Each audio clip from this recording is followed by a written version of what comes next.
Mariborska vojašnica. Vojaška zdravstvena enota s poveljstva dobi nalogo premestitve mobilne bolnišnice Role 2. Vojaki hitijo s podiranjem šotorov. Previdno, a odločno snemajo ponjave šotora. Nameščanje 18 zabojnikov s tehničnimi in vzdrževalnimi elementi poteka hitro. Jesenice je namreč stresel potres z magnitudo 8 stopnje po evropski lestvici. Nesreča je obsežna, otežena je vožnja z avtomobili, rušili so se objekti, dimniki, mostovi, sprožili so se plazovi, tudi karavanškemu predoru ni prizaneslo. Ljudje so ujeti v ruševinah.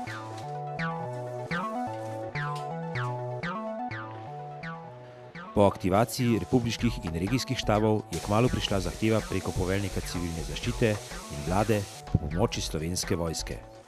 Ta na območje pošlje svoje enote, ki so tudi sicer namenjene za posredovanje v sistemu zaščite in reševanja. Naslednji dan, ko so v enoto dobili obvestilo o naravni katastrofi, je vojaška mobilna bolnišnica že na poti v Jesenice. Pripadniki jih usmerjajo po prostoru, ki so ga prej označili. Tovorna vozila so pripeljala 7 zabojnikov z najsodobnejšo medicinsko opremo in 11 zabojnikov s tehničnimi in vzdrževalnimi elementi, kateri se postavljajo na platoju, kjer je carinska cona. Vojaki nameščajo 3 agregate, ki bolnišnici zagotavljajo napajanje z električno energijo. Bolnišnica, ki jo tvori 18 zabojnikov in šotor, vojaki previdno in hitro sestavljajo, je namenjena predvsem zagotovitvi nujne kirurške oskrbe poškodovanih, ko so kapacitete bolnišnic in zdravstvenih domov prezasedene zaradi množične nesreče. V 4 enodelnih in 3 raztegljivih medicinskih zabojnikih potekajo kirurške dejavnosti. Vojaki spretno in hitro postavijo še zabojnik za urgentno dejavnost z oživljanjem in predoperacijsko pripravo ter zabojnik za intenzivno nego s 3 posteljami, diagnostični zabojnik z ultrazvokom in rentgenom, zabojnik za sterilizacijo ter zabojnik z laboratorijem in zabojnik s priročno lekarno. Ker je bolnišnica samooskrbna, ima poleg 3 agregatov za napajanje z električno energijo tudi zabojnik za odpadne vode in zabojnik s prečiščeno vodo. Zabojniki in šotorski del ima lastne klimatske naprave in grelce, ker se ne glede na vremenske okoliščine omogoča medicinsko oskrbo bolnikov v normalnih pogojih. Med seboj zabojnike vojaki povežejo s šotorskim delom, v katerem zdravstveno osebje bolnika po prihodu prevzame in pripravi za nadaljnjo zdravstveno oskrbo. Pripadniki pripravljajo šotor, v katerem bo taktični operativni center in bo služil za usklajevanje nalog vseh sodelujočih.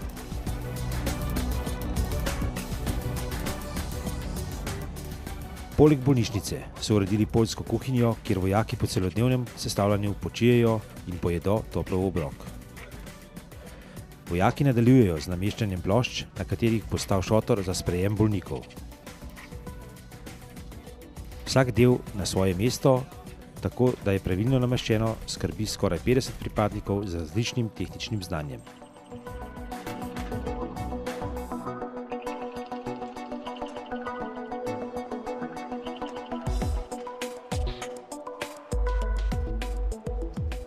Slovenska vojska, ki je bila pozvana na območje potresa, je poklicala enoto poveljstva za podporo, vojaško zdravstveno enoto, 157. logistični bataljon, 18. bataljon za radiološko, kemično in biološko obrambo, 14. inženirski bataljon, 15. helikopterski bataljon in 430. mornariški divizion. Reakcijski čas, ki ga imajo na voljo, je 72 ur, da se zberejo in gredo na območje, kjer je civilno prebivalstvo potrebuje.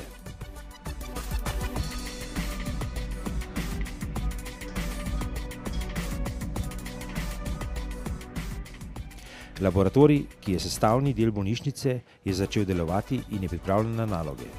Nedaleč stran medicinsko osebje že pripravlja in pregleduje sanitetni material, ki ga bodo uporabljali za ponesrečenje v potresu.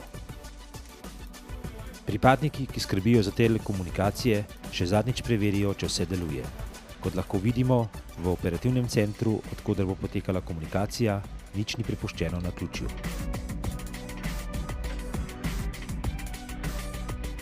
Ekipa Slovenske vojske s štabom civilne zaščite zagotavlja telekomunikacijsko in informacijsko podporo, pretok informacij in povezavo radijskih sistemov.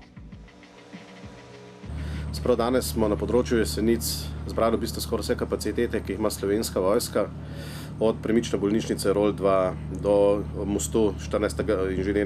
inženirskega bataljona, veterinarske enote, potapljačev Slovenske mornarice, helikopterja Medevak in smo nekako na enem mestu skušali prikazati delovanje vseh teh naših zmogljivosti.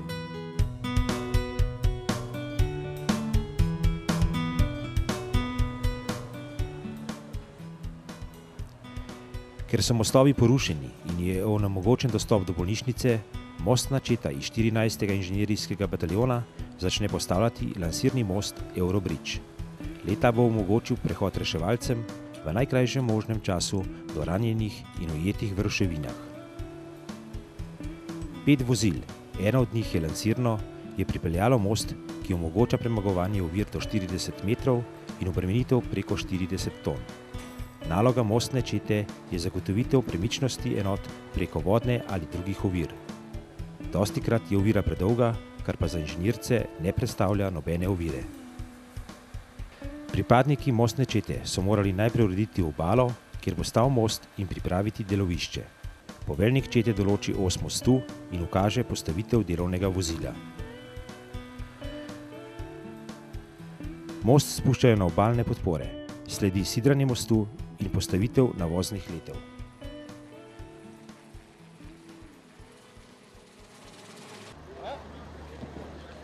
V sklopu te vaje bomo preverili zmogljivosti in pa enote, ki jih sicer uporabljamo za strogo vojaške namene.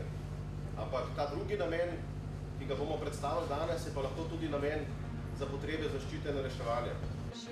Gasilci iz porušenih objektov nosijo poškodovane, ki jih glede na poškodbe nameščajo v triažna območja. Medtem ko gasilci prinašajo prve ranjene in jih zdravnik pregleduje, pri enem od poškodovancev ugotovijo hude notranje poškodbe. Zdravnik zahteva prihod vojaškega helikopterja na kraj nesreče.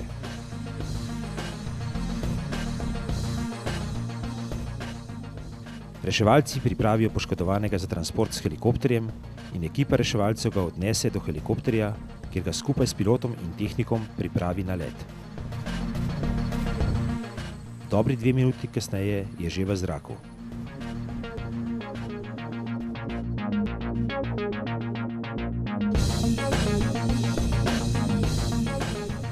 Helikopter kmalu pristane na območju, kjer je nedaleč stran postavljena mobilna bolnišnica Role 2. Pripadniki vojaške zdravstvene enote prevzamejo poškodovanega in ga odpeljejo v bolnišnico. Dobri 2 uri kasneje, ko je mostna četa prišla na Jesenice, zapelje prvo reševalno vozilo čez most. Reševalci prispejo s prvim poškodovanim v bolnišnico, kjer ga prevzame vojaško zdravstveno osebje. Mobilna bolnišnica lahko zagotavlja triažo do 12 poškodovancev, njihovo oživljanje ali zdravljenje. Zdravniki lahko v bolnišnici opravijo nujne kirurške posege in pripravijo ranjence do evakuacije na višjo raven zdravljenja. Poškodovanega prevzame zdravniško osebje, kjer mu bodo izvedli nujno potrebno operacijo. V bistvu smo poskusili, in kako pravzaprav ta vojaški sistem funkcionira tudi v civilni sferi, se pravi za civilne namene. In moja ugotovitev je, da je popolnoma kompatibilen, saj sem danes delal z ljudmi, ki so prišli iz bolnice Jesenice, tudi jaz osebno delam tam, in smo brez vsakih težav, vseh problemov delali z opremo, ki so jo tudi oni prvič videli, ne nazadnje pa medicina skupni jezik, ki ga vsi govorimo enako.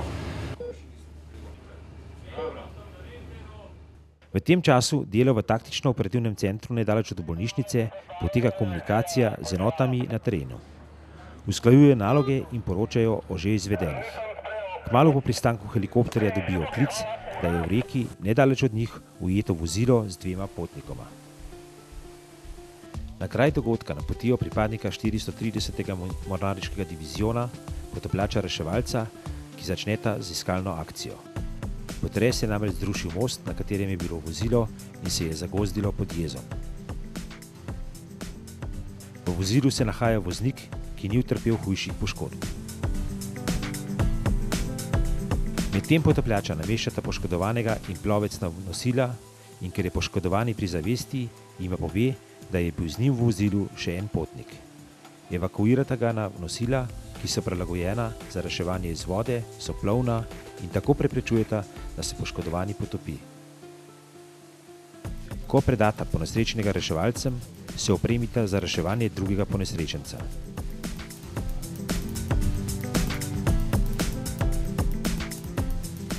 Ker je vidljivost v rekah ali jezerih navadno zelo slaba, potapljači preiskujejo vse na otip.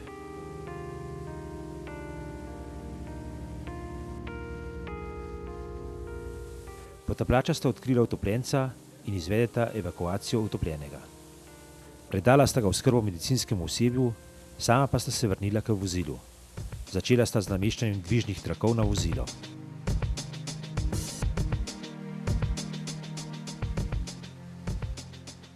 Trakove nameščata pri sprednjih kolesih, pod vozilom ter na zadnjih kolesih. Trakovi so nameščeni in reševalec je dal znak, da lahko gasilsko-reševalna služba z Jesenic z dvigalom izvleče vozilo. Medtem center za obveščanje 112 dobi klic občana, ki je na bregu našel neeksplodirano ubojno sredstvo. Ker so vse zmogljivosti za uničevanje neeksplodiranih ubojnih sredstev civilne zaščite zasedene, poveljnik civilne zaščite prosi za pomoč Slovensko vojsko. Na kraj dogodka pride ekipa in pregleda kraj najdbe bombe. Med pregledom posumi na kontaminiranost minometne mine s kemičnim ubojnim strupom, zato pokliče na prizorišče pripadnike jedrskega, radiološkega, kemičnega in biološkega bataljona oziroma skupino za vzorčenje in identifikacijo kemijskih agensov. S pomočjo opreme vzamejo vzorec brisa s površine granate in ga ustrezno zapakirajo ter dekontaminirajo. Ko je vzorec varno spravljen v zaboj, namenjen prenosu vzorcev in opravijo dekontaminacijo, oddajo vzorec v mobilni kemijski laboratorij blizu kraja najdbe. Ker vzorec ni bil kontaminiran z nevarnimi agensi, se pirotehnik vrne na kraj najdbe mine. Ponovno začnejo odstranjevati mino, ki je nevarna za prevoz, zato se odloči za njeno uničenje. Na njo namesti eksploziv in prižge vžigalnik.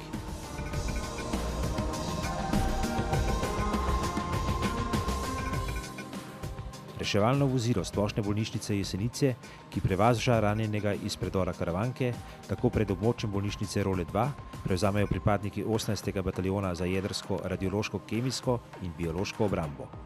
Vozilo je zapeljalo v prav zato namenjen bazen, kjer se kontaminirana voda zbira in prepreči, da onesnaži okolico. Sicer nismo imeli sreče drug dan z lepim vremenom, ampak tudi to je del življenja. Če gre vse po maslu, je nekaj narobe. Tako da, če je samo to, da smo imeli malo težave z vremenom, da nas je malo zmočil, je to v redu. To je del vojaškega življenja in tako to mora biti. Naša naloga še ni končana, dobro veste. Naša naloga bo končana, ko bo to spakirano in na svojem mestu. Glavni cilj in pa namen vaje Podpora potres 2012 je bila preveriti zmogljivosti enot Slovenske vojske za izvrševanje ene izmed 5 najpomembnejših nalog Slovenske vojske, ki so zapisane v Zakonu o obrambi, to je sodelovanje pri zaščiti in reševanju in pa pri drugih nesrečah.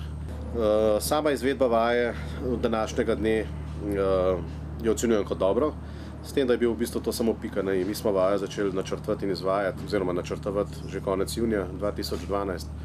Sama izvedba pa že poteka nekje od prejšnjega petka, to se pravi teden dni. Se pravi, danes je bil to bolj prikaz za javnost, strjeni postopki, predtem smo pa mi te zadeve v bistvu za sebe, s svojimi partnerji, zunanjimi temi organizacijami in znotraj Slovenske vojske uskladili in uigrali.